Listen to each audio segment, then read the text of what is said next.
From the 216 The Net Studios, it's the Total BS Show.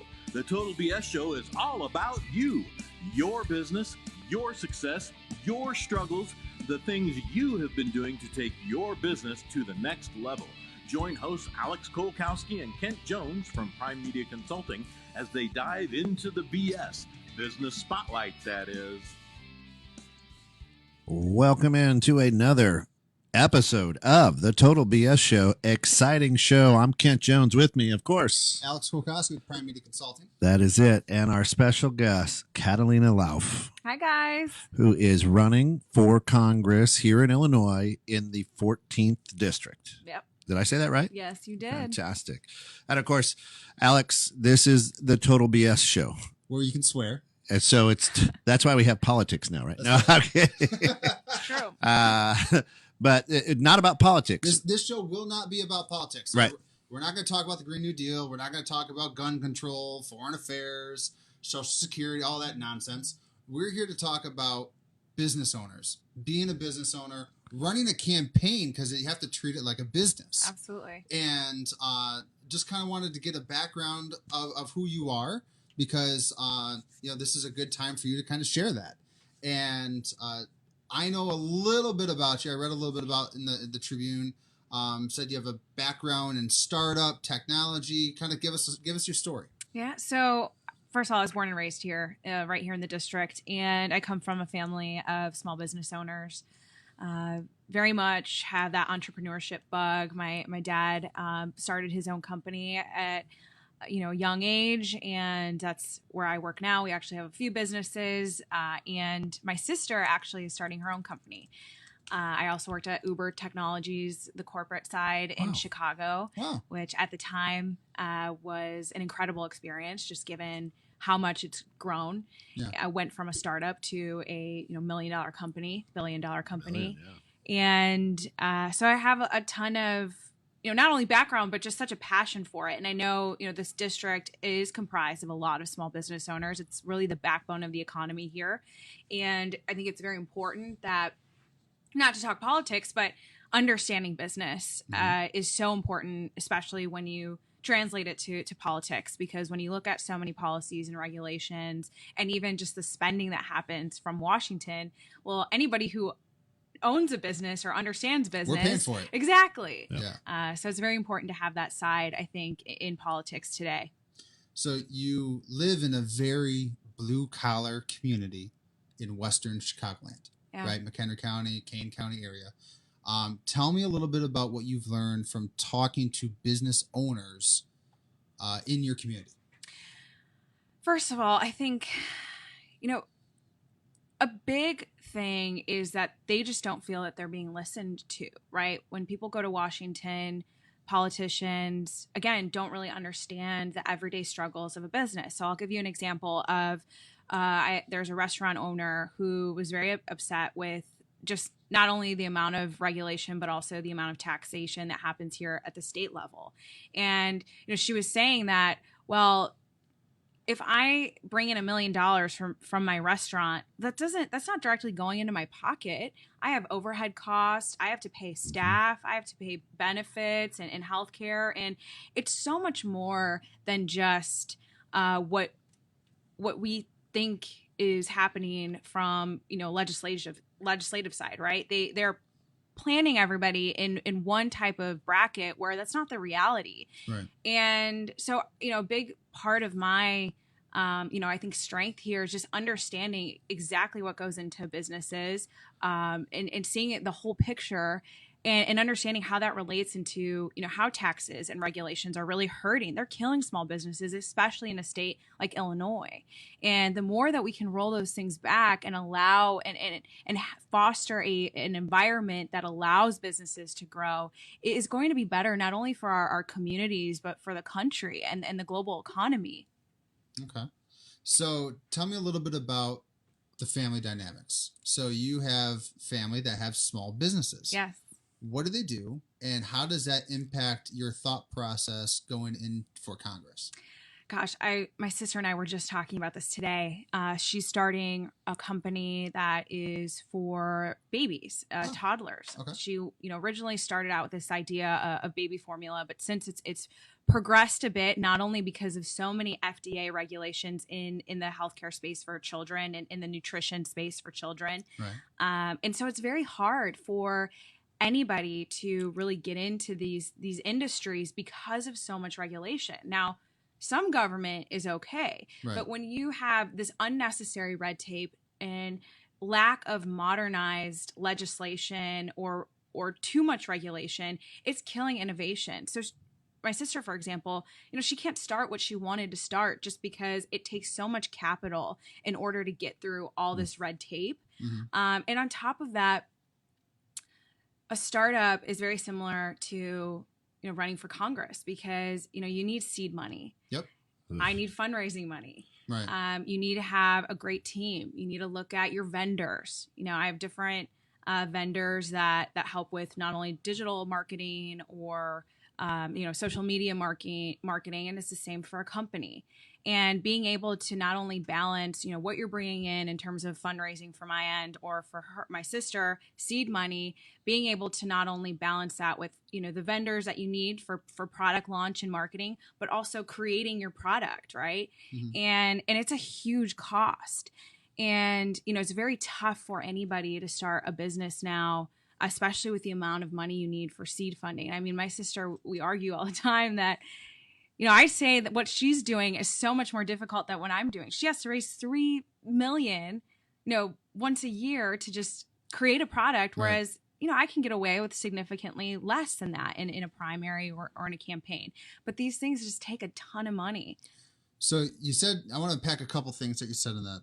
One is seed money. Yeah. So it takes money to make money in business, right? I think everyone knows that. Yeah. But also, how do you balance seed money to grow your campaign and access?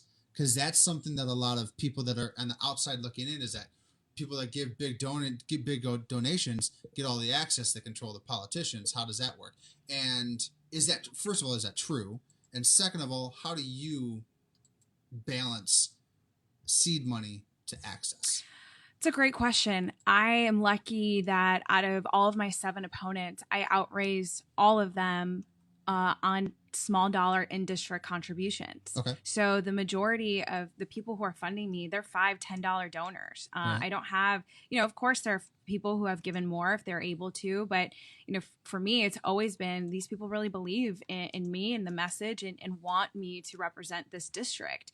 And unfortunately, you do see a lot of money in politics. I mean, I'll look at my opponents, every single one of their, especially high dollar contributions, Right. are from either out of state, and they're backed and funded heavily by their really wealthy friends. They're also loaning themselves $200,000 to $1 million checks. Right. And I don't have the ability to do that, but it also, I'm happy that I don't have that ability, because then I can always say, look, I am bought by the people here. I am Right. bought by the $5 from a farmer in Harvard. Right. I'm bought by the $10 from the veteran in, Antioch. And that's the way it should be. Unfortunately, politics really, when you talk about access and, really does sometimes corrupt. And, it's very difficult too, because then you look at in the startup world, if you're able to loan yourself $200,000, $1 million, things like that, right? If you have a shitty idea, it fails, Right. right?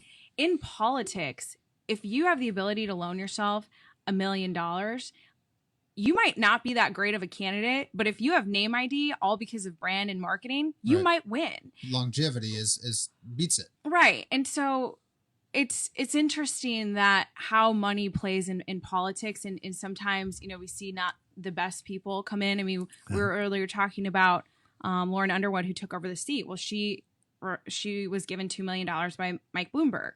And, was it the factor of, did money really help her win this seat? Absolutely. Was she the best candidate? Is she the best representative of this district? No. And so, but again, in business, you have a bad idea. Right. It fails. The free market economy, you sink or swim. Right. That's not really the case all the time in politics. So you have an important day coming up. Yeah. When is that day? March 17th. March 17th is the big day. Primary. So, primary. Day. Yeah. It's you and how many candidates right now? 6 others. 6 others. Yeah. Okay. So how do you differentiate yourself from people in your party? Because, and that's the same thing in business. Let's say in Woodstock where you live, right? There's 7 plumbers. There's 7 heat and air guys. There's 7 whatever. How do you differentiate yourself from the competition, much like the business owner that's watching it today? Right off the bat, I'll say I'm local, Okay. shop local, right? I was born and raised in this district, and, I have, deep ties here. We have an opponent that lives outside of the district, right? And I think it's very important for a representative to fully understand the people who they want to represent. I also will say, from a quality perspective, I very much care. I'm doing this because I want to listen to the challenges that are happening here. And I want to have not only an understanding, because I was born and raised here and can understand different people and see what the challenges are, but be an advocate too on the side in Washington. A big problem with politicians is that customer service should be their number one. Amen. And it's not. Right. And in business, again, if you provide bad customer service, then you're getting bad reviews. Your company is at risk of failing because you're not doing, the job that people are paying for. Well, why are our politicians held by that same standard? Right. There are so many instances where constituents are not getting the services they need, or the questions answered that they need, and nobody's advocating for them from a DC perspective. And that's what the representative is supposed to be doing for them. And then I'll also say, just from my own candidacy perspective, I'm the only candidate that's received national media attention. And it really plays into the fact that, a candidate like myself is clearly what the Republican Party needs. And not just me, but other candidates now that are part of this new era of disruption of everyday people who have stepped forward now, because we see where our country's going from a congressional side, when you have Alexandria Ocasio-Cortez, the squad, and Lauren Underwood included, how far left there going, and how the country just so Republican so much wanted an answer. And I think my candidacy picked up national media attention because of that, because, you know, I have a unique story and I'm an everyday person that decided to stand forward during a very interesting time in in politics today. And so I truly believe that if that message is needed across the country, that it's needed here in a district like Illinois 14 as well. So with what you're doing, Yeah. and growing up in a small business, in a family of entrepreneurs, Yeah. It's hard to turn off that thought process. Alex and I were talking about it this morning.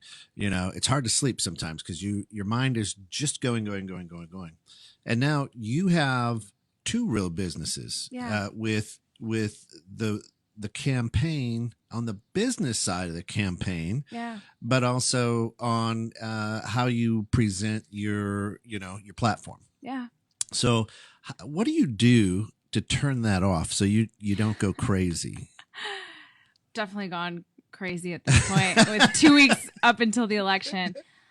It's very difficult. And I will say, again, coming from a family of entrepreneurs, you know, I grew up with, you know, my dad, he always said the highs are highs and the lows are lows. Yeah. And, you know, it's very difficult to turn it off, especially when you feel that the weight is on you, right? And with an entrepreneur, you're feeding your family, Yeah. but you're also driving for and trying to achieve your dream.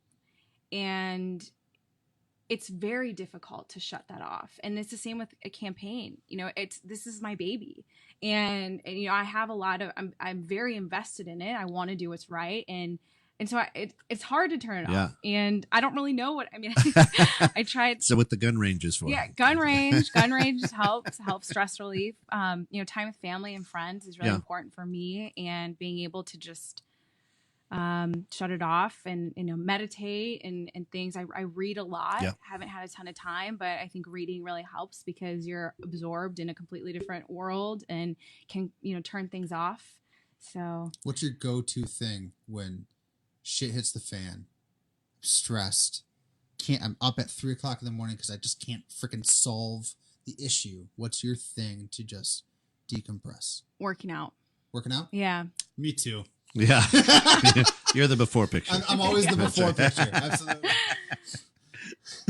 Okay. So, So when you say working out, are you throwing weights? Are you on? Are you jogging? You look like a jogger to me. Yeah, I jog. Yeah. Not power walking. Kickboxing is fun. Oh, You know, you kick my ass. Bro. That's right. I bruise like a peach. oh my god. You want to try that out? No. No, trust me. Yeah, I know. I don't want to see him. I will die. That's right. He's heading Yeah. out to California. That's why he's soft. He's heading out. Oh. Sorry, right. Don't get corrupted out there, please. Oh, no. Remember your roots out here in Right. the good old Midwest. Absolutely. That's it. Absolutely. So as you're doing this, and when you own a business and start a business like your sister's startup, you build a business plan. Yeah. Did you do the same thing for the whole campaign? Or is it because business, right? Or do you have a mentor who's kind of guiding you through this because you've never done it before? You know, honestly, I didn't have. I mean, I spoke with people who had run Sure. for things before, but I had no idea just the amount of what it takes really to run a campaign, and it is hard, not only mentally but also, again, having to really understand business. Yeah. And so, luckily, you know, there are consultants out there. Political consulting world is a very good business for those people, and but you know, I wanted to find, for me, it was always finding somebody that wasn't just going to see me as just their next thing. I wanted somebody who very much not only believed in the values that I do, because then I thought that they would be able to really understand who I am when they're focusing on marketing materials and really understand the district and things like that. You know, really integrity was what I looked for. And it's the same with business. You know, you want to find vendors, you want to find people who really believe in who you are and what product you're working towards. And, you know, you don't want just somebody who's, you know, maybe going to fund you or work for you without fully understanding or believing in the product. Right. So that was number one for me. But no, I mean, a lot of it was just kind of jumping right in. And I think sometimes that, that's the best way to do it, because if you overthink too many things and reject yourself, I don't think that's right either. Right. But, I thought really long and hard about this journey, and was able to find a lot of great people along the way that, have done it before. But it's definitely not it's definitely not what I, expected, Right. in a good way, I guess. And you've put on thousands and thousands of miles. Yes. Yeah. Hopping and popping. Yes. Walked in several parades, right? Yeah, You absolutely. do all that good stuff. It's a big district too. Yeah. Massive. It's a big area. And the other thing, I mean, you and I had coffee a couple times on Friday morning, and I asked you some questions that, because I really don't care about your politics, right? I care about you as a person, because that's who I can get behind. Sure. Right. And I think a lot of times in the olden days, that's what it was. It was, can I believe in that person, and will that person go to bat for me? So I asked you some personal questions, like, don't give me the political answer. What do you do? She's like, I love going to the gun range, kickboxing, reading, and you read about war books, right? Yeah. Which give you great ideas for leadership, I'm sure. So as you're doing that, is there a particular author, is there a particular style of leadership that you've kind of fallen in love with in your reading that you say, man, that's kind of me, I can kind of use that going forward? So, I really love military history. I've read a lot on the different generals throughout our military history, but also business leaders. So one of my favorite books is Autobiography by Andrew Carnegie. And the reason why I loved him so much is not only was he a great business person, he was truly a visionary during a time that was just so innovative for our in business history. But I loved his character. He was somebody that was just not this egomaniac. He had come from Scotland, and he really loved America. He was a patriot. Yeah. But he was just such a good man. He was humble. He was just incredibly real. And then I translate that to, I just read I Could Never Be So Lucky by General James Doolittle. And he was the leader of the Doolittle raid after the bombing at Pearl Harbor. And again, there was no ego with him. He was just he was an everyday man. He was a pioneer for aviation. So he really loved his craft, really loved what he was doing, but also was humble and wanted to be a servant leader. And, I really try to find autobiography and authors that are servant leaders, because, you see a lot of ego in this business, in politics. You also see it in business. In everyday business. And I think the best leaders are the ones who put their people first and are doing it for the right reason, but also love what they're doing. Yeah. And I saw that so much, not only with Andrew Carnegie, but also Jimmy Doolittle. And so those are just two of my favorites right now. Good answer. Yeah. Thanks. So one of the things that's interesting about your campaign is you're the youngest person running. Yeah. So how do you handle people that say, calm down, little girl? You have no experience, because I'm sure you've heard that in the past. Yeah. And what is kind of your response to someone that says, you're too young, you have no experience? Just like in business, yeah. I'm not much older than you. I have people that have been in business for 15, 20 years before me saying, what the hell does he know? He's a young kid. I'm not much older either, if you're rounding up to the nearest 50. That's right. So how do you handle someone that says, you're too young?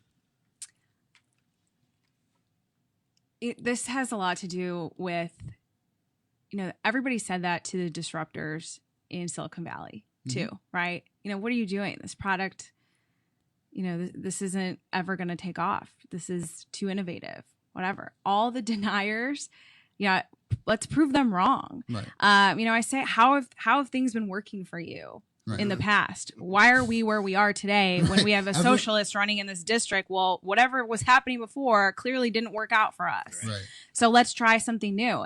And it's the same way. You look at cab companies. Oh, Uber, what do you think that you're going to do? It's like, well, clearly something's wrong with your business model that a disruptor came in and completely transformed the industry. Right. The same with the deniers with Motorola. Look at the iPhone now.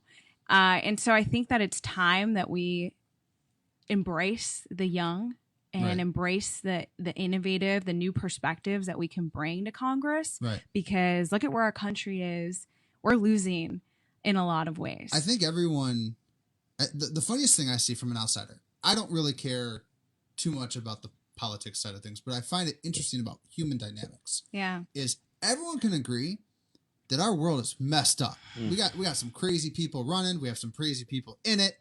All across the board, the world is crazy. Yeah. Yet historically, 88% of the people get reelected year over year over year, and we do nothing about it. But you have someone that is young, fresh ideas saying, "Hey, let's change it," and they say, "Hold on, it's not your turn yet. It's not your time." Yeah. I'll say, one of my opponents, he's run 8 times, and it's like, all right, there should be term limits, and there should be term limits on the amount of time that you can run, because this is just, look at Nancy Pelosi. She's been in office for 30 years, and her district is imploding. Right. There needs to be change, but in a lot of ways, the negativity and the bad and all of that, where our country is going, I think it's a good wake-up call, because people are finally embracing a candidate like myself that comes in and really has the energy and I care and I want to fight and I want to do what's right. And I think people are ready for that. And I think that's what people saw in President Trump, where we've just had years and years of bad politics and bad people leading us, that there's a wake up time for everybody. And I truly think that we're in that type of patriot revolution, is what I like to call it. Well, I think a lot of the thing I like about you, and this isn't really politic driven, again, it's just as a business owner looking, is that you said something called disruptors. Yeah. And we've talked about pretty much on every episode. Yeah. Love is it. that you have to turn people's heads. Right. Everyone's buried in the sand and they're waiting, just doing about their day. Yeah. And someone turns their heads, and what is happening? Those are the people that are going to change the world. Yeah. Politics wise and in business wise. You have to stand out. You can't, we call it disturbing complacency in our business, is that we have to disturb complacency, because nothing's going to change. You're not going to get better in business. Your website's not going to get better. You're not going to show up on the front page of Google. You're not going to get people to call you if you don't do something different. But so many times we just hit the easy button and go about our day. And it's the disruptors that change the game. However, when you start to become a disruptor, you have the detractors.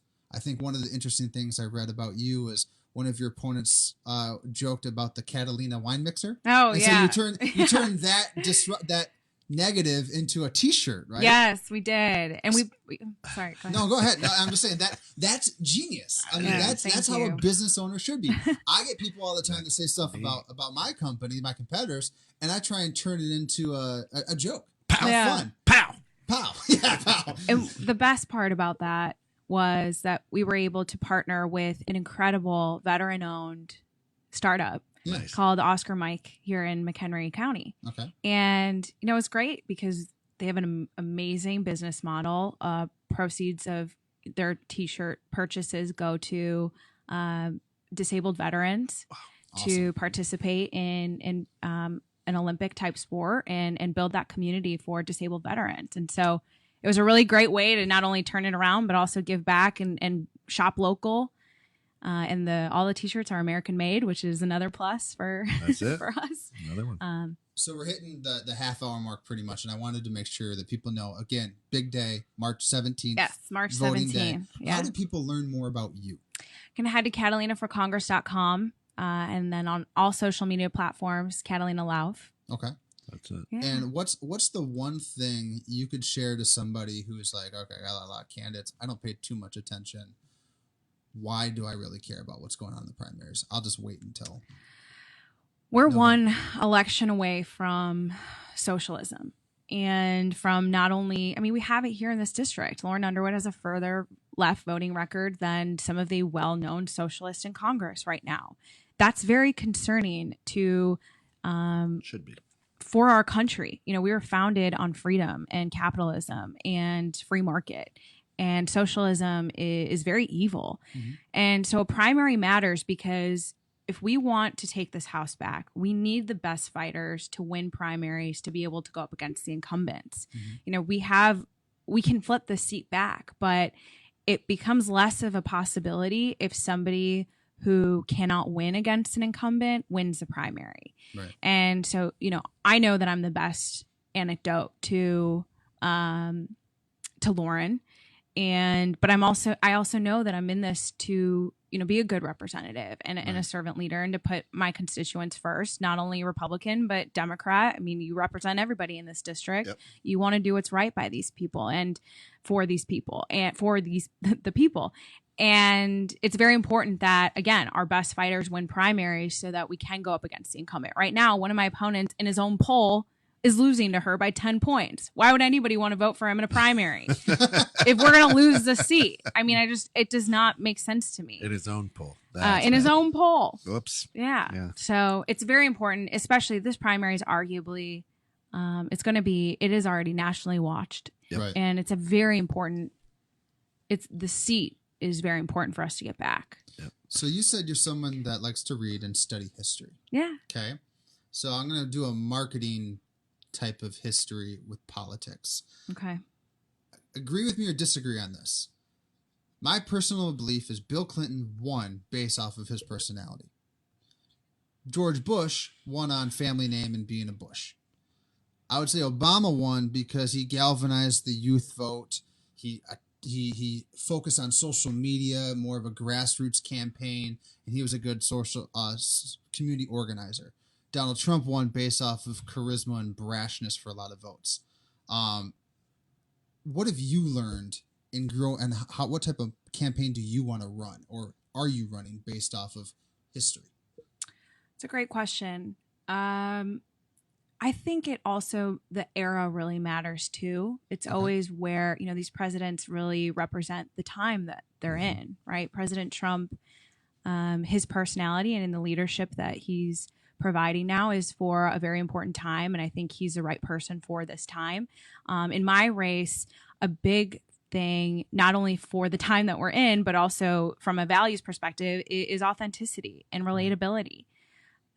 Again, I grew up here. I love speaking with everybody. I love listening. I love getting to know people. And sure, that's charisma, but it's also, there's such a need for representatives like that now, because a lot of the time you have these empty suits, people who very much campaign because they look charismatic on TV and they act charismatic when they're in the campaigning world. And then they go to Washington, they disappear, and nobody even knows who they are. Present vote. Right. They just, what are they doing? And for me, a big, part of my campaign is relatability, authenticity. I'm very direct and I'm, very open and answer questions and try to be as honest as possible. Yeah. But also I'm a fighter. And we want that now. We need fighters. We cannot continue to have the same old backbenching type of politicians that we've had for far too long. I'm willing to go up there not only to fight for the district and my people here, but also to fight for country and on a national policy issues. And that's really important, I think, in this type of digital era and the new age that we're going into in politics. So what do you find has been the best way to attract your audience marketing wise? That's a good question. I'm for one-on-one, and meet and greets are, really my bread and butter. I love meeting people. I love stopping in places and just having a conversation. Okay. Social media is a big factor now in politics. Right. So being able to utilize social media and share my platform and where I stand on the issues at a mass scale is, I think, what we're heading into in a new digital era in politics. Right. But that doesn't take away the need for one-on-one interaction. That's still the best way to meet people. Mailers and all that help, but there's nothing like one-on-one with your future constituents. Do you find that running a campaign for a primary is different than running a campaign against the incumbent? Or is it two separate campaigns, or is it just ramping up the big one? From a business perspective, you probably have to be leaner and meaner for a primary, because the problem with fundraising, especially in a very contentious primary, is that a lot of people are staying out. The traditional people, they don't want to bet on a horse they don't want to take that risk. They don't want to bet on the guy that's down 10% in his own pool. Right. Well, unfortunately, sometimes people do bet on that and are going to be miserably failing, or we'll see that miserably fail. But so you have to be really lean and mean. Okay. But in terms of messaging, I don't think that it's right to try to message to Republican primary voters and then automatically change just because you're trying to win over a general. I think, of course, different issues come up when you're in a general election that wouldn't maybe in a Republican primary, because at that point things get a little bit more complex. Right. But I've really tried to speak my values in my mind, and I hope that it's not. I truly believe that this district is very Republican at heart, so a Republican primary, but also a general.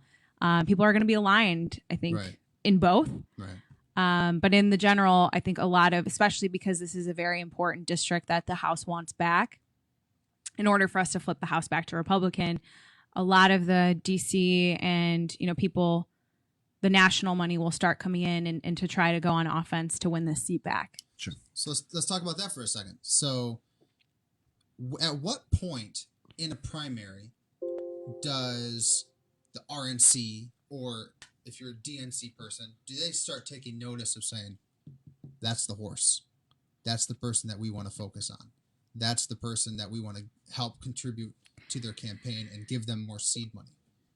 They don't. No, Republican, they stay out, which is very different from the DNC. The DNC, I've seen, they pick their horse. They try to clear primaries. Somebody like Lauren, I'm sure was helped out from her national party because they knew she would have been the best bet against somebody like Randy Holtgren. But unfortunately, and there's two schools of thought with this. Is it good that Republicans don't get involved in primaries? I don't know. But we don't have any sort of support. Anything that I've done has been on my own and through the people who believe in me, not by a national party at all. Because in business, I'm not getting seed money for prime media consulting from somebody. Right. I have to go out, shake hands, kiss babies, try and generate my income myself or with a team of people. Who's your core group of people that you work with to say, hey, here's who we need to rally around the Catalina wine mixer and really get stuff going? The community. You're talking like who I invite to events, or who's your your five. Who's in your people? pocket? Yeah. Who's your six? Your people that's watching your back saying, who's we got your roll. six? Yeah, a lot of them are small business owners and entrepreneurs here who've signed on board from the beginning of my candidacy because they really believed in me and what I can hopefully help for the business community. So I'm very lucky to have them, and just my veteran community. My gosh, they've been behind me from the beginning. And I'm so grateful for that because, all these networks, it's that power of community that has really helped me get to where I am. Right. And that's the way it should be, right? So what's your biggest strength you think you have amongst all your competitors? Why you? I don't back down. I'm not afraid to go out and speak my mind and be authentic. You'll swear. Yeah, I'll swear.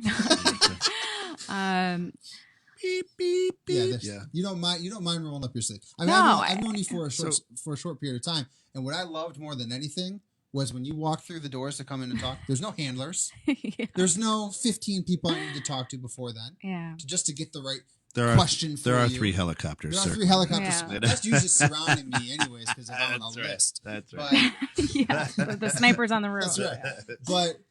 But you come in just with your puffy winter jacket. Hey, let's have some fun. Yeah. That's what's cool about the short time I've met you is that you're real. And so many times you look at people on a stage on a national level, because that's pretty much what you see. You don't really see your congressman very much. I've never seen Lauren Underwood in a day in my life. Yeah. Right? But you're someone that's like, hey, I'm going to shake your hand. I'm going to talk to you. It's a one-on-one thing. I appreciate that as a constituent because you're actually going out there. You're saying, I'm going to be here. I want to meet you. Yeah. Hey, when we're done with this, we're going to take a selfie. We're going to have fun. Yeah. You're not going to parade the fact that you're on a 100 selfie, campaign Right. like other candidates are doing just to have kind of a hot button. Get a selfie. It's off camera stuff that you're doing. You've been a real person. I think they're a whole way. And that's what's cool about your campaign is that it's smaller, not the big name that people might know. Yeah. But you're doing everything the traditional way that it really should be done. It's the only name. It's the only name to know. Exactly. That's right. So I just say that. as someone Thank you. that is from an outsider perspective, it's been really refreshing to see kind of your progression coming up to May 17th. Or not May, March 17th. March, Not yeah. May, Yeah. March. It starts with an M. Get in early, March 17th. That's right. Yeah. March 17th is your big day. How do they find you one more time? CatalinaForCongress.com. Okay. And at Catalina Lauf on all social media platforms. Awesome. So you're local, which I love. Yeah. So what is it about? What do you do in Woodstock? Well, I mean, do you just like, I got to go hang out on the square? Where do you find your peace back home? I mean, what do? Do you go down and say, well, let's shoot down to DC Cobb's, or let's go into the movie theater, or just hang out at Starbucks? Where in Woodstock? What's your go-to? So Ethereal was just Yeah. opened up recently. Yeah. Such a cute coffee shop, and the Hidden Pearl over here in McHenry Awesome. is gorgeous. I love coffee shops. It's Me a too. great just Yeah. place to read and decompress, and then you always run into everybody that you know, and that's always fun too. So those are my two favorite. Awesome. Yeah. So any entrepreneur, people Yeah. are like, why? Wow, you're crazy. But there's always something. There's something you're like, you get fed up. So you jump out of the airplane. You're like, okay, I can't do this anymore for somebody else. I got to jump out of the airplane. I gotta be the one that does it. I got to be the one that does it. Is it same pushing into politics? I mean, nobody ever go. I mean, very few. I've known a couple, right, who grew up going, well, I really want to be in Congress. I want to be a senator. There are some, and I've known some of those people, right? But you're brilliant. You're in the prime of your life. You've done some startups. You've done tech stuff, and all of a sudden, Yeah. you woke up one morning and go, I think I want to get into that garbage. What I would say is garbage, right? Or a lot of people are like, oh, ugh, politics. I want to kind of swirl around that Right? shitstorm and make something nice out of it. Right. So how crazy is it? And did you have to talk yourself into it? Did you go, wait a minute, what am I thinking? Or Sometimes you walk back me out of through your that. decision. Yeah. This is thank you for the question. Yeah. I never thought I was going to be running for office ever, Sure. or a politician. Just gonna stay at It Uber. was, well, I've always loved politics. I was very involved at the college level, working on campaigns and things like that. But I've always loved the private sector too, because Sure. I think it's very important to understand business. Never thought you could make a career out of politics, right? You shouldn't have a career in politics. But That's true. Can we tell that to a lot of people that we've seen on TV lately? yeah. Quote Which is- unquote. It's funny. They call me a job hopper, and I'm like, well, at least you know that I believe in term limits, because Absolutely. I don't think you should stay anywhere for 30 years. And cool. most of Capitol Hill's listening right now to the Total BS show here. Yeah. 21 6 good. and that. So Take some Yeah, advice. that's right. But so I've always had this. I've always dipped my toes in both Mhm. political and working in the private sector. But it wasn't until things were just changing so much in politics. Trump comes along and really got me back into wanting to be involved, You disturbed your because complacency. he did, in a Yeah. good way, because Mitt Romney and these guys that they just didn't energize anybody. They clearly didn't win, and what I saw in Trump was a fighter, and I was like, well, now maybe I want to get back into politics, because we have somebody that is worth getting behind again and campaigning for. And so, but then I was lucky enough to be appointed to the administration in 2018. But it wasn't until when Lauren Underwood won this seat, I again didn't think that I was ever going to run for office. But I slowly saw her being a part of the squad, not only in policy, but in rhetoric. I mean, she called all Republicans here racist and sexist, and says things like the ICE, the border officials are intentionally killing children, and then wanted to impeach President Trump. And I'm like, this is not the way your representative should talk, and it's not good from How's that a serving the small country- business owner? well, right, but Right. and it's just plain. It's she's not only not serving her constituents when she plays into this very partisan game, Yeah. but she's also creating more of a divide in this country. Yeah. And, again, Republicans aren't saying that they're racist and sexist is very offensive. And, I looked at the race and then I looked at the primary opponents, and I'm like, God, these guys are just not going to get it done. And I mulled it over a lot. I mean, politics, especially today, is a very, very tough business. I mean, your entire life, the way that people are on social media, I mean, this affects people's mental health in a lot of ways. And it's a very serious, dirty game, unfortunately, is what it's turned into. And so I did really, I thought about it a lot, and it wasn't something that I took lightly. But I will always remember the moment that I decided to run. And of course, it was right after Lauren Underwood had said what she said. Yeah. But a big part of what was in my mind, I'm like, look, I don't know where this is going to lead.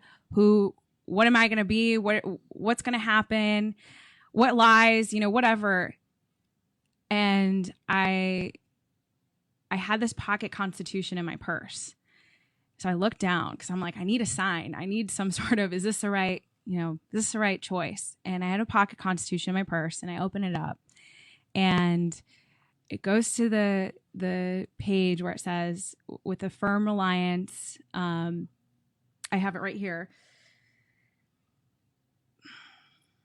With a firm reliance on the protection of divine providence, we mutually pledge our lives, our fortune, and our sacred honor. And in that moment, I'm like, wow, these founders, they gave up so much more than I will ever have to. A troll on social media is not risking your neck for the idea of America. Right. And so at that point, I was just like, all right, buck up, girl.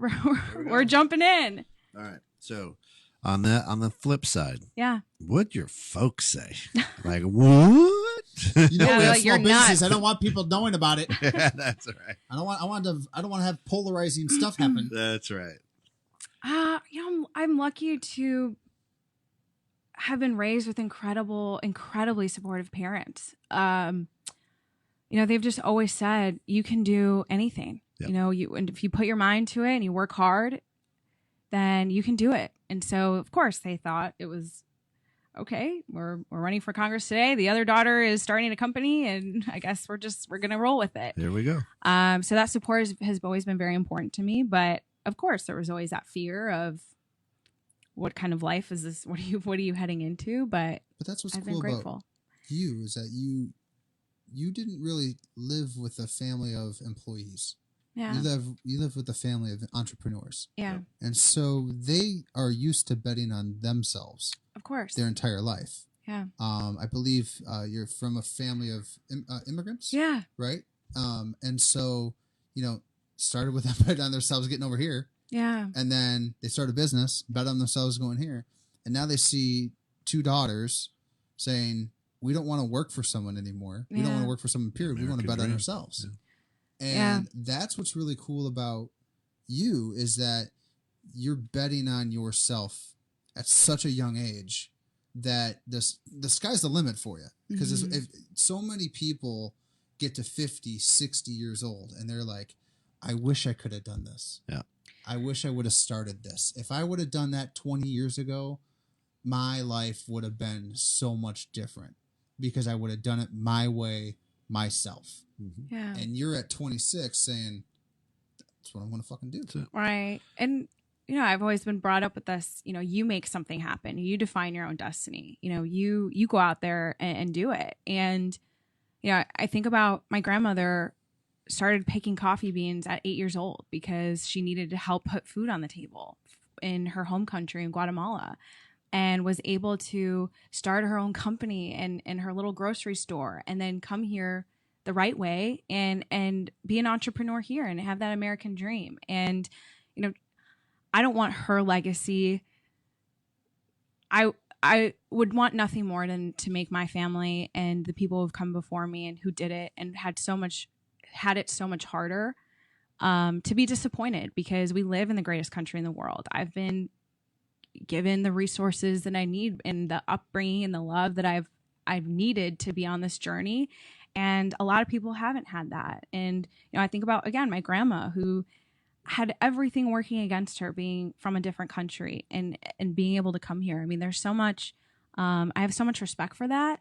And I wasn't going to just sit back and allow, any fear of my own take that away, because I come from this family of survivors.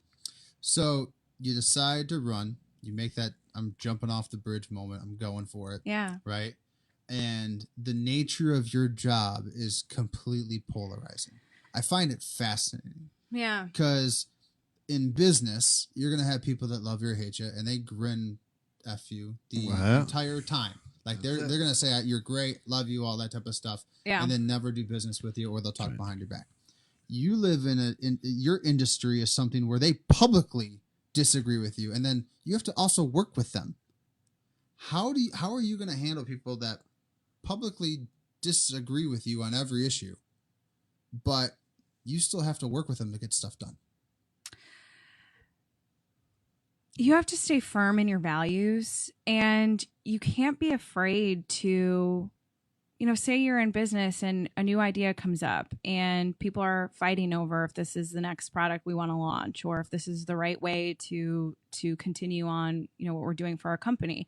You have respectful discourse in business. You don't have a character attacks and a character assassination that you see in politics. And I think it's so detrimental. And I hope that I'll stay firm in my beliefs, but I'll never, get to a low level that some of these politicians, particularly the squad and these women, do. I mean, I look at the way that people treat President Trump, and, it's total character attack. Mm-hmm. And that's not right, especially when you look at things like things that very much affect our country. I know when he approved the killing of General Soleimani. I mean, when people go against him and try to politicize things, I just listened the other day, Ayanna Pressley, representative, was trying to politicize the coronavirus and the way that President Trump is supposedly handling it. And she called him clueless. And it's like, all right, at some point you respect the CEO. Right. And you do your job. You don't have to agree with everything, but he is still the commander in chief. He's the president of the United States. Mm-hmm. At some point, we elected him to be our leader. He's your leader too. Yeah. And I hope that, with a new wave of Congress, we can start actually being productive and getting things done in a company. If you don't get things done, you're responsible to your shareholders, your customers. If things don't get done, your business fails. How come our Congress is not, and hopefully it will be when we replace them, but why isn't our representatives, why aren't they held to that same standard? But here's where I'm going to challenge you, is that I deal with small business owners every day. Yeah. And I get a call once they get a 1-star review. The 1-star review of they hate the product, hate the service, whatever it is, someone went online and trashed them. Yeah. And they get upset because they don't really have a fair way of responding. There's no good way of responding outside of just saying, we apologize. Appreciate your input. Whatever, whether it was a good review, fake review, whatever. How do you handle negative press towards you?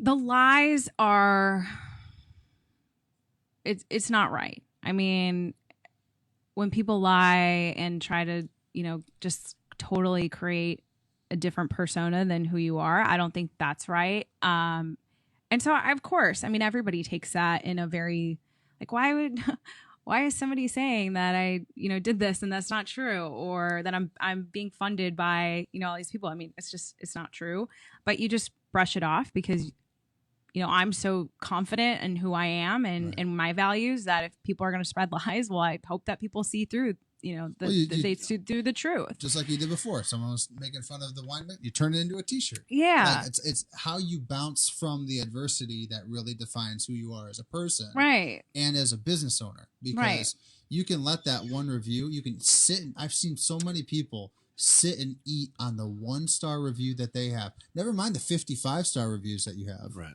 But the one thing is going to eat at them for weeks. It does. And in politics, it's very interesting because it's a constant stream of that from the other side. Yeah, it is.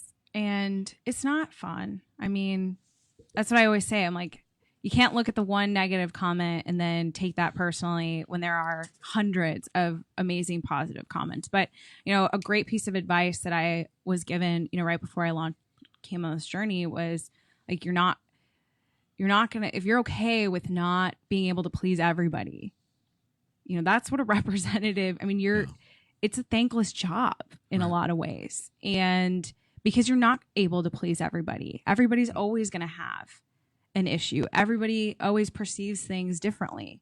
Right. And I think a great way to mitigate that is just being firm in who you are. And I think far too long, so many politicians try to please everybody, and then they have that, veil and that really fake persona that people see right through. But if you are who you are from the beginning and people know that and see that, it's like why Trump is so successful. I mean, he is who he is, and people really like that about him. Because he's not trying to please everybody. He's trying to do the right thing and doing it the way that he thinks is correct. Well, he did what I've tried to do in my business, is that the whole goal is to get attention. Yeah. Right? You go in, whether you're starting a business, so many people just try and wait for something to actually happen to them. Yeah. And the phrase is carpe diem, which is seize the day. Seize the day. Not wait for the day to come to you, because that day is never going to freaking come to you. Right. So you have to do something to turn people's heads. Yeah. You got to do something to stir with complacency. You're going to get the good and the bad that comes with it. Right. You're going to get people that are like, I love your brand of crazy. I like you. Let's go. Right? Because everyone has their own brand. Are you calling me crazy? No, well, Yes. I mean, I'm just as crazy You gotta as be. everyone. You got to be a little bit to be on 21-6 That's today. right. Yeah. But the Yeah. idea behind it is that you find your ride or dies quickly when you do that. Just hit my nose on You that. find your people that are going to go with you and really tread. And then you're going to have the detractors right away, because they're used to their head in the sand, doing it their way. Maybe it's their self-interest. And you're trying to say, no, I got a better way. I can do this better for you. We can make it, streamline it. We can do something better. We can make this work better and improve what you're trying to do. Right.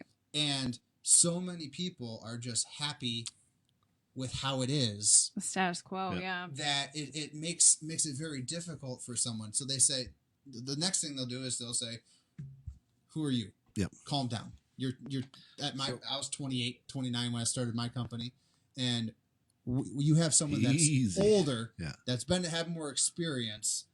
We're gonna let them do it because you're too young and green. Yeah. Wait till you're more seasoned. Yeah. And like you said earlier, what good have you gotten out of that for all these years? Right. You've gotten nothing. No. You're still where you are, and you're not happy with it.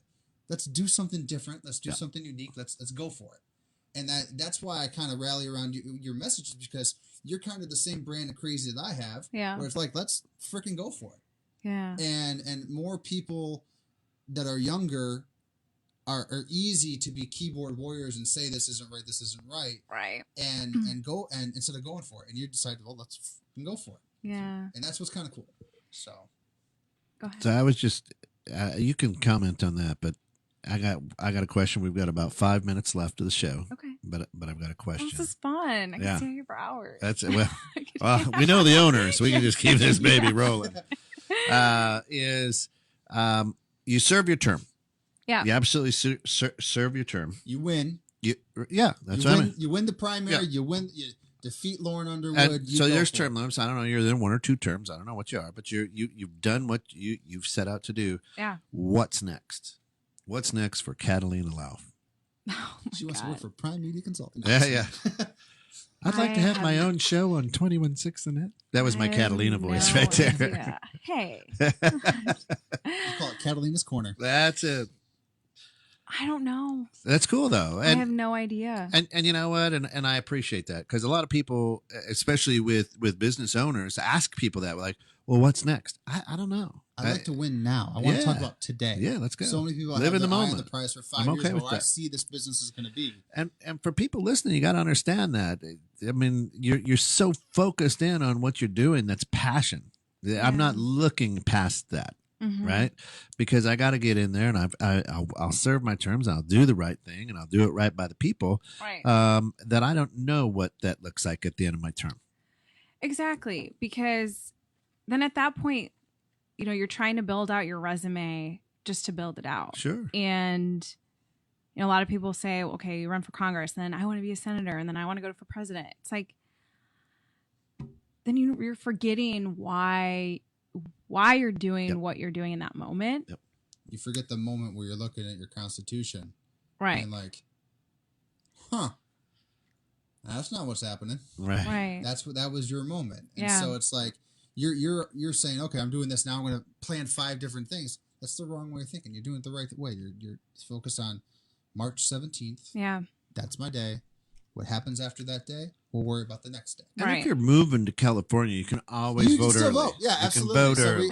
we're finding my I mean, local polling place, and we're I'm going just there. saying if you know somebody who Yeah, might be absolutely. moving. Yeah. Absolutely. Or you're going to be out of town, or you can't get there, you can vote early. Yes, you can. You can Not absolutely vote often, early. just early. Well, we're not Chicago. We're not Chicago. That's right. Yeah. So that's awesome. Anything you want to leave us with? We've got about a minute and a half. Final thought or anything that appreciate your time. I know you're busy. So cool that you cut it out to be on the Total BS show. Thank really you for the appreciative invitation. I thank Yeah. you for your time. We'll go back to the age thing. Our founders were so young. And I look at a lot of the billionaires now, they're like under 30. And so it's not about age. It's about, you see that in the business world, and I hope now in politics. It's about, new ideas. It's about innovation. It's about being who you are and people really rallying behind that person or that company. And so I think, it's time that we embrace the new and embrace the disruption that it happened in Silicon Valley and in the private sector, and allowed for, you guys look at this type of era that we're in, this digital era. Is actually what we're doing today is a product of disruption. Yep. Right. And so it's desperately we're very disturbed. Very disrupted. But it's definitely needed in politics now. Right. So that's why I'm here too. My final question is, how are you going to stay connected to the people that vote for you? After you get elected, what's your thing that's like, I'm not going to forget you? Total BS. Because that's what I think a lot of people do is they get the vote.